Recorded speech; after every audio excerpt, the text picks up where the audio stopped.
So actually we know that basically there are two types of synapses. एक आपका chemical synapse होता है and एक आपका इलेक्ट्रिकल सिनेप्स होता है. Electrical chemical synapse is indirect synapse. इसका मतलब क्या है?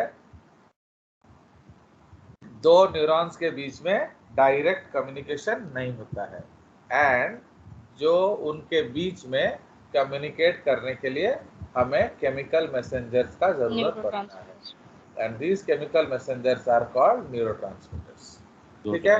एंड दैट सेटअप, वो जो आपका प्री सिनेप्टिक न्यूरॉन का synaptic knob, post synaptic neuron का जो बॉडी पार्ट है, सब मिलके क्या करते हैं?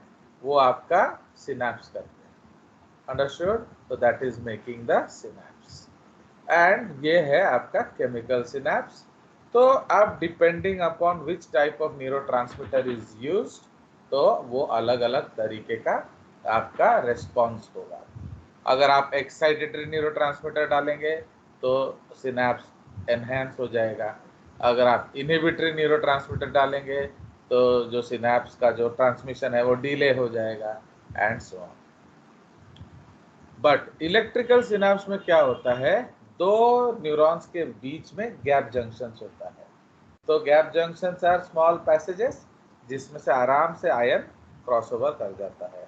तो जब आयंस क्रॉसओवर कर जाएंगे तो क्या होगा?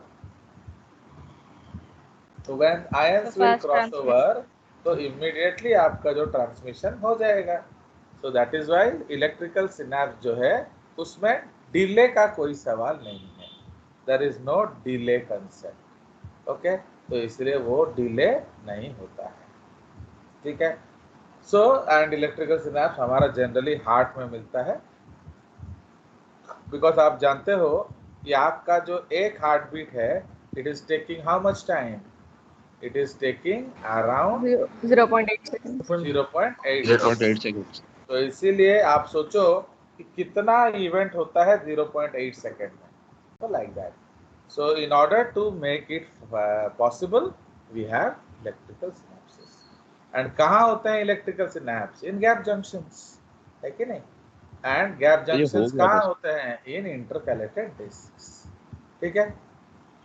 चलिए, उसके बाद टाइप्स ऑफ सिनेप्स है हमारा depending upon which part of the neurons are involve. तो पहला नेम प्री सिनेप्टिक न्यूरॉन का होता है, दूसरा नेम पोस्ट सिनेप्टिक न्यूरॉन का होता है. तो एक्सोडेंड्राइटिक का मतलब क्या है? एक्सॉन से डेंड्राइट में. तो ये एक बहुत कॉमन टाइप ऑफ सिनेप्स है. उसके बाद है एक्सोसोमेटिक, एक्सॉन से अगले न्यूरॉन के सोमा में. एंड एक्सो एक्जेनिक या एक्सो एक्सोनिक, एक्सॉन से एक्सॉन में. एंड एक और भी होता है डेंड्रोडेंड्राइटिक, वो डेंड्रॉन से डेंड्राइट में. तो वो सब एक्सेप्शनल है. मोस्ट कॉमन आपका पहला दो है, एक्सोडेंड्राइटिक एंड एक्सोसोमेटिक. ठीक है. तो ये आपका कंसेप्ट ऑफ सिनेप्स है. ये आपका प्री सिनेप्टिक न्यूरॉन है, ये आपका पोस्ट सिनेप्टिक न्यूरॉन है. तो इसलिए प्री सिनेप्टिक न्यूरॉन में जब आएगा आपका इम्पल्स तो आपका न्यूरोट्रांसमीटर्स रिलीज होगा. न्यूरोट्रांसमीटर्स जाएंगे और अगले मेम्ब्रेन में बाइंड करेंगे एंड फिर आपका सोडियम अंदर जाएगा. देखो, मैं आपको वार्निंग दे रहा हूँ, अगर आप ढंग से नहीं पढ़ के आएंगे तो ये सब आपको मैं एनसीईआरटी कर दूंगा. क्योंकि एक सिनेप्स को समझने के लिए एक क्लास लग जाता है, समझ रहे हो? एंड हमारे पास एक क्लास का टाइम नहीं है. तो इसलिए अगर आप जानेंगे देन मैं पढ़ाऊंगा, वरना I will give what is written in NCERT only. Okay, क्योंकि आप फिर ज़्यादा डायनामिक नहीं समझ पाएंगे. ये सोडियम चैनल, कैल्शियम चैनल, ये सब आपको समझ में आना चाहिए. बेसिकली ये सब सेल से पढ़ के आया जाता है, बट आपके जो सेल में ये सब आपके टीचर नहीं पढ़ाएंगे. See, when I teach cell in plasma membrane, I teach all things, channel, pump, okay, हर चीज. तो इसीलिए आगे पढ़ना आसान होता है. बट अगर आप तो आपका टीचर आपको नहीं पढ़ाएंगे तो आप खुद से पढ़ के आएंगे. अगर आपको चैनल, पंप, डायनामिक नहीं समझ में आता है, मैं ओवरलुक करके आगे चला जाऊंगा. ठीक है. Because I will not have time to discuss these things with you. Do you understand? तो इसलिए आप ये सब यस सर. तैयारी करके आगे खुद से आएंगे या फिर you force yourself teacher to teach you. चलिए, उसके बाद हमारा ग्लिया सेल्स आ जाएगा। तो ग्लिया सेल्स आप जानते हो, न्यूरॉन इज ओवर टेक्निकली। तो अब जो ग्लिया सेल्स है, आपका regeneration of neuron is not in your syllabus, तो I will not take up that topic. Next, तो आपका जो ग्लिया सेल्स है, इसमें अलग अलग तरीके के ग्लिया हैं। आप जानते हो कि कुछ क्रैनियल ग्लिया होते हैं एंड कुछ स्पाइनल ग्लिया होते हैं। तो मेनली आपका जो क्रैनियल ग्लिया में कौन कौन आ जाएंगे? ऑलिगोडेंड्रोसाइट्स। तो व्हाट आर ऑलिगोडेंड्रोसाइट्स? तो they make your what? Myelin sheet. तो ऑलिगोडेंड्रोसाइट्स आपका माइलिन शीट बनाएंगे। याद है कि नहीं? Yes, sir. Yes, ये sir. सब Yes, sir. ऑलरेडी Yes, कर चुके हैं। Yes, sir. ऑलिगोडेंड्रोसाइट्स आर, ये आपका माइलिन शीट बनाएगा। उसके बाद आपके होते हैं एस्ट्रोसाइट्स। Astrocytes. तो एस्ट्रोसाइट्स क्या करेंगे? वो इतना सारा चीज Blood आपको, brain barrier. इतना सारा चीज बताने के लिए भी आपके पास टाइम नहीं है। फाइन। सो इसीलिए आपको ये सब खुद पढ़ लेना है। तो एस्ट्रो, देखो ये पूरा पेज जो है ये एस्ट्रोसाइट्स के ऊपर है, ये वाला page, this whole page is on astrocytes. तो this you have to read on your own, और क्या आप नोट्स से पढ़ेंगे। चलिए, तो बेसिकली आपको याद रखना है, ब्लड और ब्रेन के बीच में कोई रिश्ता नहीं होना चाहिए, because blood is fluid and brain is electrical. तो अगर ब्लड में पानी आ जाएगा, माने ब्रेन में पानी वानी आ गया, तो ऑब्वियसली शॉर्ट सर्किट होगा। तो इसीलिए दो we don't use this term short circuit in biology, but concept वैसा ही होता है। ओके। तो जैसे आप एक घर में पानी हो और इलेक्ट्रिक तार उस पर डाल दो, तो क्या होता है? Nobody can touch that water. तो सिमिलरली, तो इसमें भी इस तरह से होता है, एंड दैट इज वाई वो सेल्स जल मर जाते हैं, and that is referred to as cerebral haemorrhage. तो हीमोरेज क्या होता है? ब्लड आपका ब्रेन में खुल जाता है। तो जब ब्लड ब्रेन में खुल जाएगा तो क्या होगा? ये शॉर्ट सर्किट हो जाएगा। तो इसलिए जो पार्ट के न्यूरॉन्स जल गए वो जल गए, अब वो पार्ट ऑफ द ब्रेन आपका काम नहीं करेगा। तो इमीडिएटली आपको उस ब्लड को खाली करना पड़ता है। खाली करने के बाद रिकवरी होगा या नहीं होगा, that god will only tell. Okay, चलिए, so that is the concept. तो इसीलिए अब ये जो बैरियर बनाएंगे, इस तरह से बनाते हैं कि ब्लड का न्यूरॉन के साथ कोई कनेक्शन ना हो। बट प्रॉब्लम क्या है? अगर कनेक्शन नहीं होगा तो फिर खाएंगे कैसे neurons? How neurons will be maintained? उनको खाना पीना देना, उनका वेस्ट निकालना। इसीलिए उनके बीच में क्या होता है? Gap junctions. तो गैप जंक्शंस होते हैं, एंड ये जो गैप जंक्शंस क्या करेंगे? दे विल हेल्प इन, माने ट्रांसपोर्टिंग। जो न्यूरॉन को देना है वो डायरेक्टली न्यूरॉन को दे देंगे विदाउट टचिंग इट्स मेम्ब्रेन। समझ रहे हो? उसी तरह जैसे आप लोग ओल्ड फिल्मों में देखे होंगे, विलियन जो है वो नीचे एक ऐसा नाली बना देता है जिसमें एसिड खौल रहा होता है, एंड उसके बीच में फट्टी डालता है, तो उससे वो इधर उधर ब्रिज जैसा आता जाता रहता है। बट जैसे ही उसमें हीरो आता है तो वो ब्रिज को मूव कर देता है। तो अब somehow the hero survives, otherwise अगर वो एसिड में गिर गया तो वो मर जाएगा, है कि नहीं? तो it is just like that. तो इसीलिए there is direct communication. Okay. तो एस्ट्रोसाइट्स आपका जो भी देना है वो न्यूरॉन को गैप जंक्शंस के थ्रू दे देते हैं, एंड जो भी लेना है वो उससे ले लेते हैं। Fine, but they protect direct contact. Understood? उसके बाद आ जाएंगे Yes. आपके जो है माइक्रोग्लिया। तो microglia are moving, they were moving monocytes actually. तो मोनोसाइट्स ऑफ ब्लड ये जाते हैं एंड जाकर यहाँ बस जाते हैं। फाइन बेबी, तो ये आपका यहाँ जाके बस जाते हैं, they go and settle there and they permanently become a part of the nervous system. तो इसलिए इसका ओरिजिन क्या है? उसका ओरिजिन है व्हाट? पूरा तो उसका ओरिजिन क्या है? मीजोडर्म। समझ रहे हो? नर्वस सिस्टम का ओरिजिन क्या है? एक्टोडर्म। Ectodermal. इसलिए याद रखेंगे कि अगर आपका क्वेश्चन आता है which nervous tissue cell is not neural in origin, तो उसका आंसर होगा माइक्रोग्लिया। Microglial cells. बाकी सारे एक्टोडर्मल ओरिजिन के होते हैं, except microglia, because microglia are modified blood cells. ठीक है, and blood cells का origin क्या है? mesoderm. तो ये आपको पता होना चाहिए. चलिए उसके बाद क्या है, आपका आ जाएगा जो इपेंडाइमल सेल्स. तो इपेंडाइमल सेल्स ये भी एक तरह का बैरियर बनाते हैं. तो आप जानते हो कि ब्रेन का जो कैविटी है, ब्रेन के कैविटी को हम लोग क्या बोलते हैं, बताइए. आपका ब्रेन हॉलो है ना, जो chordate nervous system is hollow, तो इसका मतलब उसमें कैविटी होगा. तो ब्रेन के कैविटी को हम लोग वेंट्रिकल्स कहते हैं. समझ रहे हो? They are also called ventricles.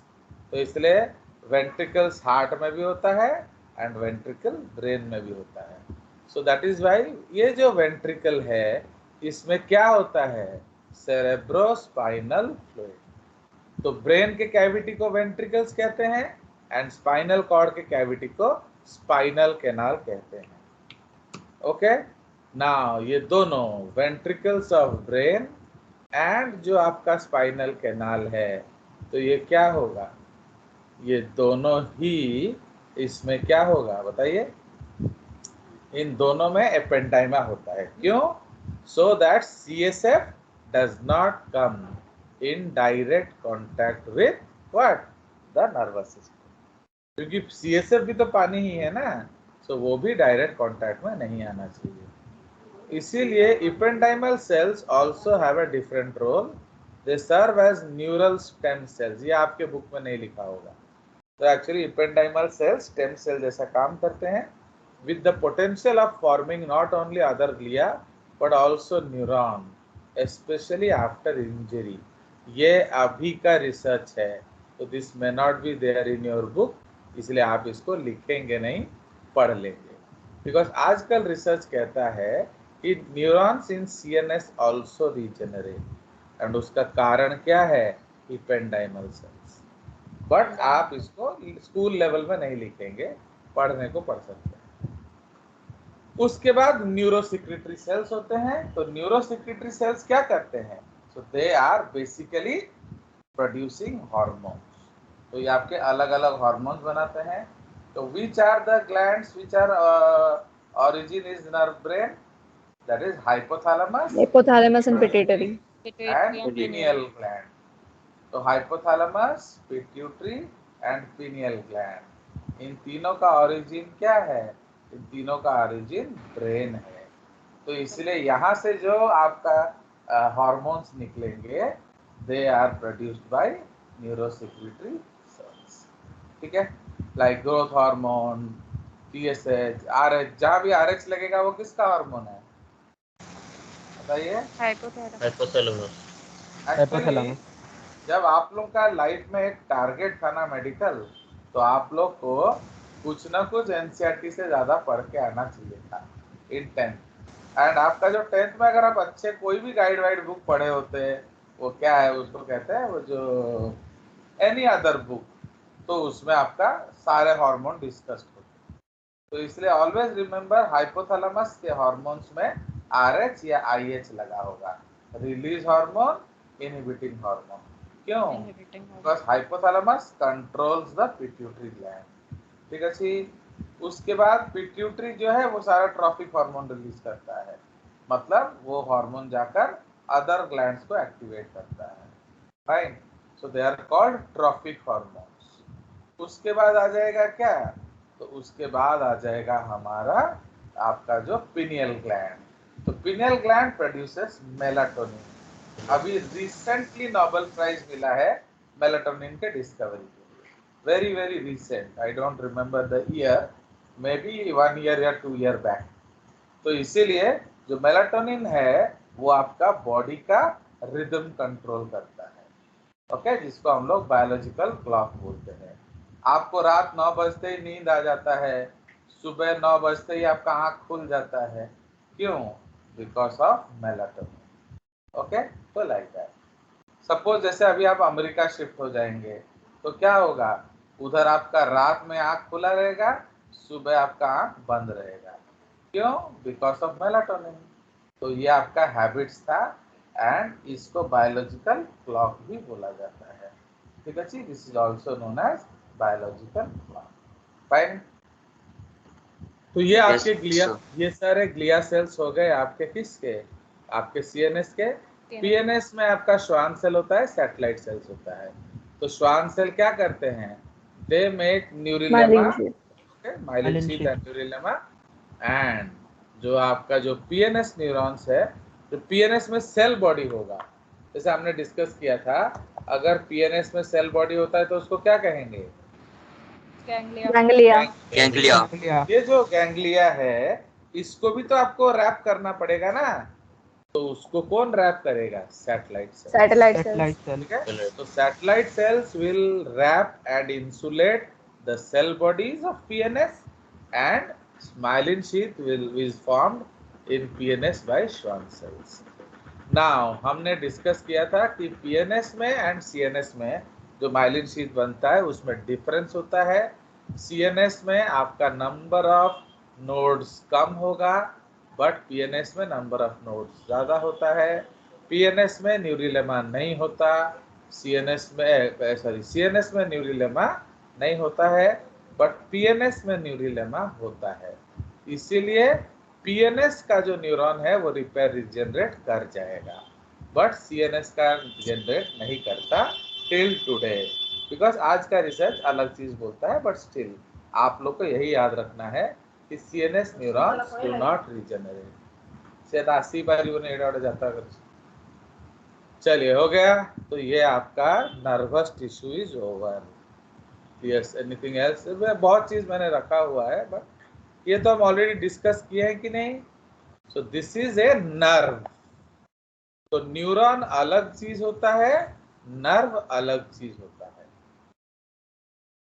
समझ में आया? A bundle of neuron is called a nerve. तो समझ रहे हो? तो इसलिए इस नर्व को हमें रैप अप करना पड़ता है। अंडरस्टूड? तो we have to wrap the so इसीलिए ये जो आपका एक्सॉन है, ये एक्सॉन है, okay, and this is one neuron. तो ऐसे बहुत सारे न्यूरॉन्स को हम एक कनेक्टिव टिश्यू से लपेटते हैं, and that connective tissue is called endoneurium. तो ये जो एंडोन्यूरियम है, इसके अंदर जो हमने सारे नर्व्स को लपेट दिया, this whole bundle is called what, nerve fascicle या फेसिक्यूलस। आप उसको फेसिकल बोल सकते हो या फेसिक्यूलस बोल सकते हो।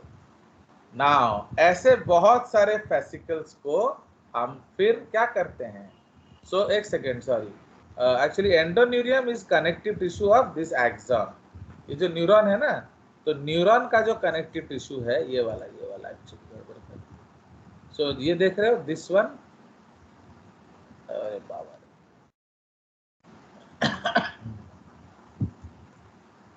सो दिस वन, ये देख रहे हो, ये वाला एक येलो कवरिंग है।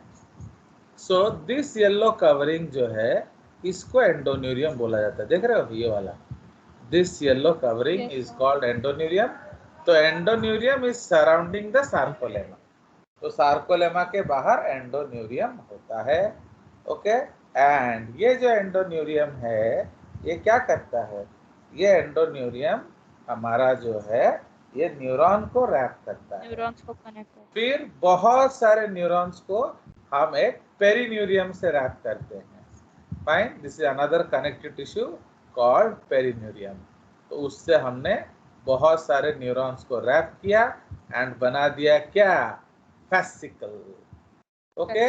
ऐसे बहुत सारे फेसिकल्स को हम एक और कनेक्टिव टिश्यू से रैप करते हैं, तो उसको क्या कहते हैं, एपिन्यूरियम। एपिन्यूरियम। तो पूरा स्ट्रक्चर क्या बन गया, नर्व। तो इसलिए नर्व के चारों ओर कौन है, बोलो, नर्व के चारों ओर एपिन्यूरियम। ओके। उसने किसको लपेटा, न्यूरियम ने नर्व फेसिकल्स को। बहुत सारे फेसिकल को। ईच फेसिकल के अंदर क्या, इसको किसने लपेटा, पेरिन्यूरियम। पेरिन्यूरियम के अंदर क्या है? Many neurons. Neurons. Each neuron को किसने लपेटा? Endonurium. Why? Why do we need to give it connective tissue? बताइए, कनेक्टिव टिश्यू उसको देने का जरूरत क्या है? सपोर्ट करने के लिए। बोलो। So why do we need to give it connective tissue? What does support करने के लिए mean? बोलो। So अलग ना हो जाए। एक तो हो गया कि वो अलग ना हो जाए, दूसरा देख रहे हो आप लोग थोड़ा सा भी Better ब्रेन, transmission. आप लोग थोड़ा सा भी ब्रेन यूज नहीं कर रहे हैं। हमने क्या डिस्कस किया? न्यूरॉन को ब्लड सप्लाई नहीं है, तो क्या वो तेरा डैडी का नौकर है कि तेरे लिए काम करेगा? हैं? वो खाएगा पिएगा क्या? उसको ब्लड नहीं दोगे? बताओ। उसको खाना दोगे कि नहीं दोगे? तो खाना कौन लेकर जाएगा? Connective tissue.